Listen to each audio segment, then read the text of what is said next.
мөрнөөс хоёр ахраад тэмцэлэн энэ ходог сэтгэл наана улаан хаяа байгалийн бал чулуутай энерги хас чулуутай иймэрхүү ходог доороос нь жижиггээр хэмжиж байгаа байхгүй юу?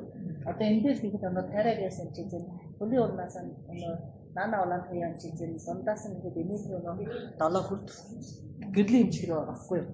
Тэгээ доктор нь ороод 30 минут хэвтээд газар ихэд наран хийнаас тэр бүүсэнтэй хэмжиж байгаа. Тэгээ эсийг нэг удаа хоргуулж болж, цусыг нэг удаа хоргуулж шүүж өгч байгаа байхгүй юу? Эсийг 3 удаа сэлгэн засч өгч байгаа. Ер нь засч өгч байгаа гэж одоо муусан эсийг чинь сайн болгож өгч, сайн эсийг чинь улмаас сайн болгож өгч, өсөн эсийг модочлуулж өгч, одоо жатхуурсан эсийг чинь хөвчүүлж өгч байгаа байхгүй юу? Тэгээд энэ хүчин дүрэгчийгээр баялагж өгч байна. Ер нь одоо манай сүүн байшууганд өдөө явж гоё агаар ямсгал, нөхцөл дүрэгсээр ямсгалж ирэн гэдэг тэр хүсэл дүрэгчий чинь энэ аппаратын дотор 300-ийн илүү ямсгалж байгаа.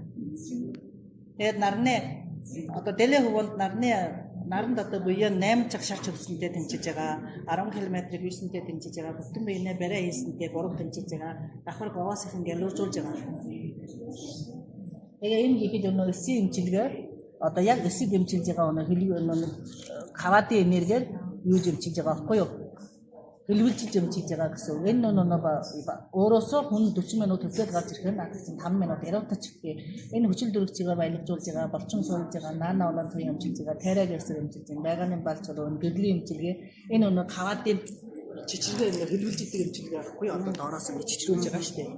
Ер нь бол халуун дүүлээд ус цай уургаад хүндэрүүлээд хөлсөөр үнэ одоо шээс бас хөлсөөр дамжуулаад хүний биеийн одоо цусны сахар гэнэ өөх хүчлэг нь цусны хүчлэг яг бол муусын эсүүдийн чинь хөлсөөр дамжуул шээс басаар гадагшлуулж байгаа байхгүй юу? Халуун ус цай уу гэдэг нь халуун дүүлээд дотроос нь халуун дуулаад гадагшаа хөлсөөр дамжуулаад бүх усыг чинь чивдгээд эсийг чивэрлж шүүж байна. Одоо ингэ